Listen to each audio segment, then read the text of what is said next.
Okay, there's a little bit more that I want to talk about the regulation of gene expression. This is particularly RNA polymerase II promoters. A lot of complexity there. We have the binding of the general transcription factors to the TATA box. Lots of factors, including the TF2D, which has TAFs, these additional proteins. And those additional proteins, many of them have enzymatic activity that modify the local chromatin structure, which would participate in allowing transcription to occur. In addition, there are the upstream promoter-specific binding factors, which activate gene expression. And they do so by interacting with specific TAFs.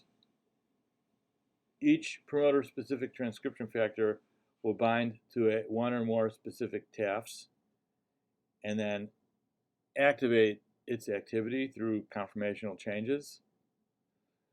One that I talked about last time was I said it acetylates histones. I'll show you more. It's called histone acetyltransferase. And these enzymatic activities, and there's other ones, will then allow transcription to occur.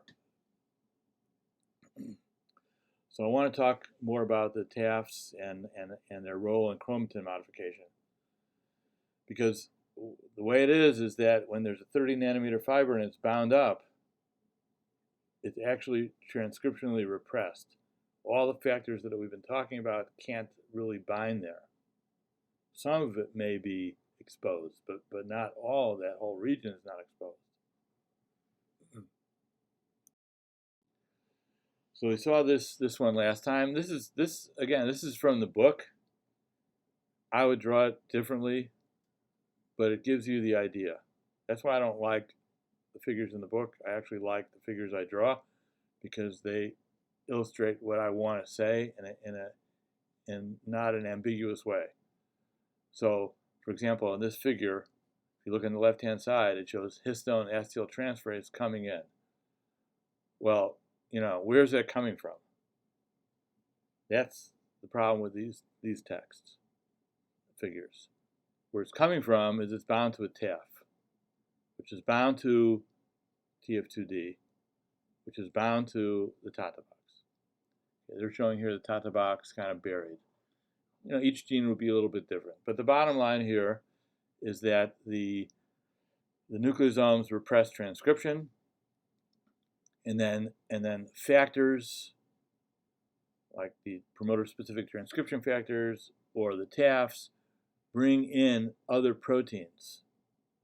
They sequester other proteins, bring them in, like the histone acetyltransferase, and that allows this acetylation to occur, which I'll show you in a minute.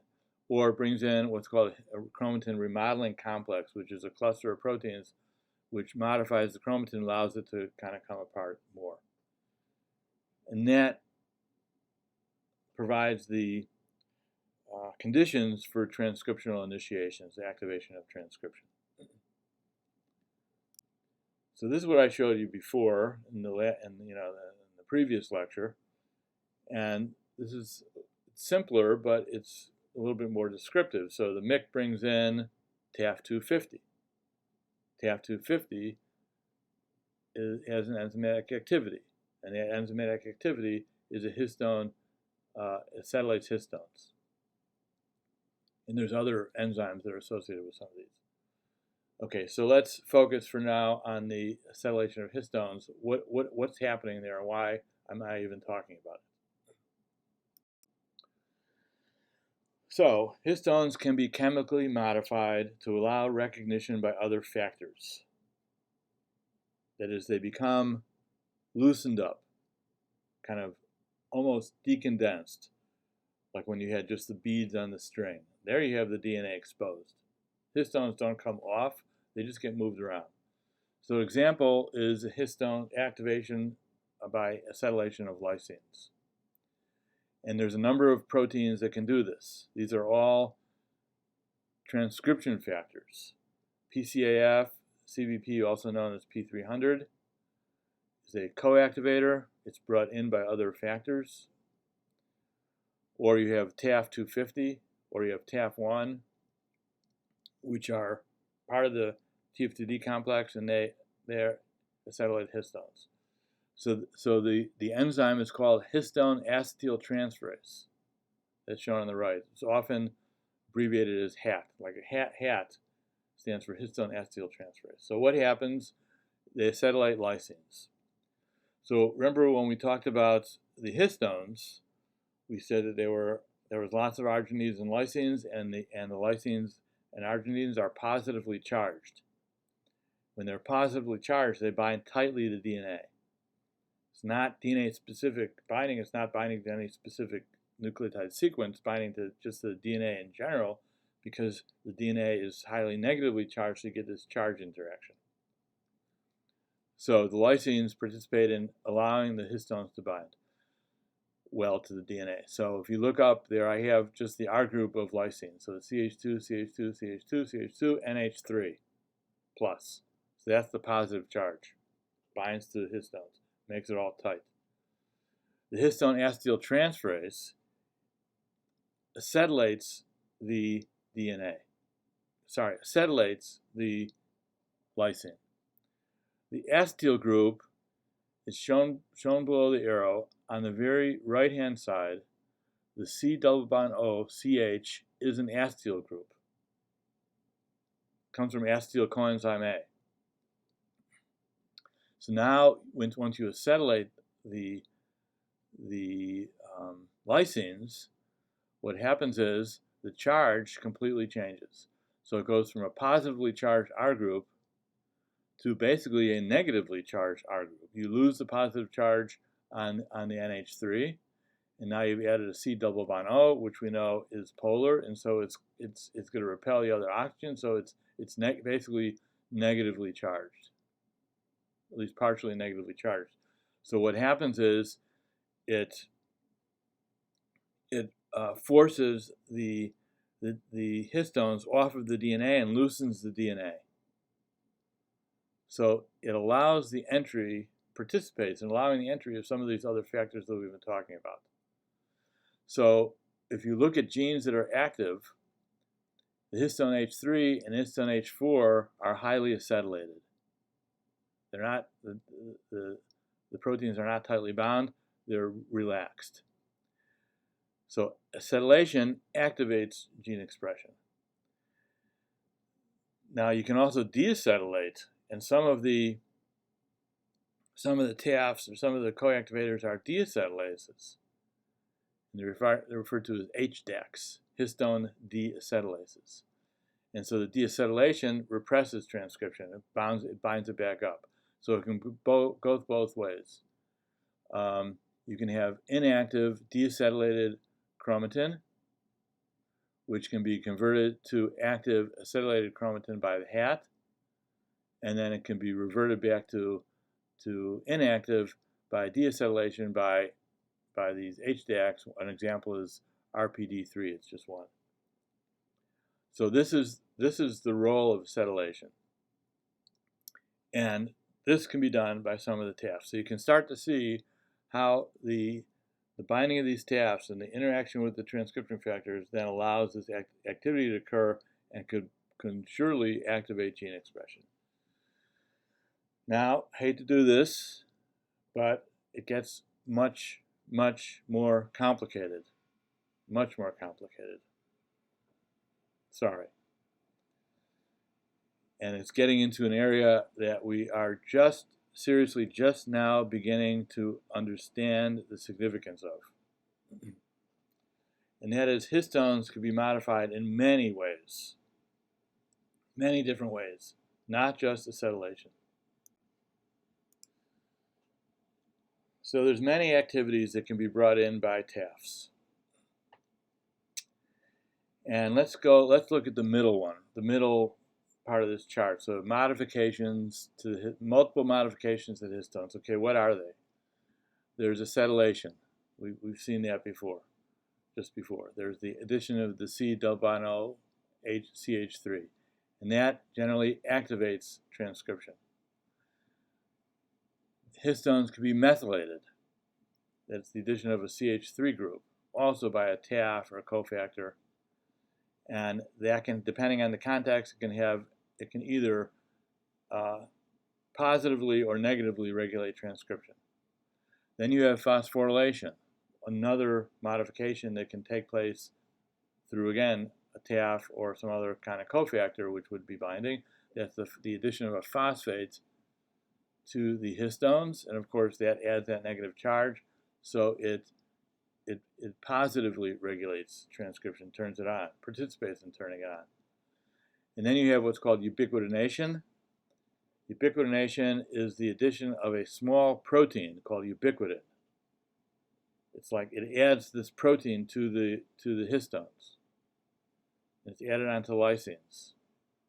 So ubiquitination, all these activities are carried out on different histones. Now, all these activities can take place on a given histone, and there are multiple sites on the histones where these things can occur. Usually they're in lysines and arginines. The phosphorylation takes place on serines or threonines because of OH. And so what I have written in the middle, the combinations are complex, and they provide information regarding the expression of a gene. The modifications that occur are interpreted by the cell, by proteins in the cell, and dictate whether or not a gene will be ultimately transcribed or not. So if, for example, we look at histone H3, it can be acetylated at lysine 4, 9, 14, 18, 23, 27. Any one of those, or any subset of those. It can be phosphorylated at serine 10, 28, or threonine 11. It can be methylated at lysine 4, 8, 4, 9, 14, 17, so on, or arginines 2, 8, 17, 26. And I don't have ubiquitination on there. But it can also be ubiquitinated at specific sites. So the combinations of possibilities are intense and very complex. Now, what we're looking at is the 30 nanometer fiber where the nucleosomes are condensed, where the chromatin is condensed. There's some region where, let's say, the TATA box is available, and it brings in some of these factors with the TF2D, and then different phosphorylation, acetylation, methylation sites occur. The combinations are telling something to the cell. So the histones are not just packaging DNA. They definitely do that. But they are heavily involved in controlling gene expression and signaling. So the way I see it is you have this 30 nanometer fiber, and it all looks the same. It looks the same. That's what we think, or that's what we thought.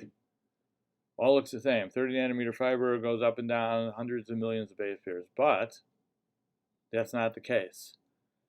Different histones are, and we know there's those tails that come off, those lysine and arginine tails. Different histones are modified in different ways, running along this chromatin.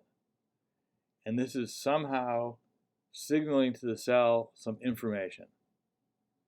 This is the gene to be expressed. Here it is. Or this is the gene to be expressed. So I'll tell you, we do not understand this level of complexity. We don't understand the code, so to speak. It's referred to as the histone code. We understand a lot if the DNA is like naked DNA and all the factors combined there. TATA box available and all the other sites are available. We understand that. That makes more sense. But what we don't understand is this additional, very complex histone modification code that's saying something and bringing in each combination is bringing in a sense, a different cluster of proteins. So this last slide just shows, it's just another example similar to what I showed you. So this shows, histone H3, histone H4 parts, not the whole thing, histone H2 and histone HB, and shows you all the different positions that can be phosphorylated or can be modified or can be acetylated. And what it's showing you are all the different proteins that can do that. So if you look down at the bottom, for example, at the histone H3 towards the towards the left-hand side, there's K14, that stands for lysine 14. That can be modified in all these different ways. And if you look up in the orange box, that shows all these different histone acetyltransferases that can do that. So in order to get the gene expressed, these things have to be present, and the factors that interact with them have to be present.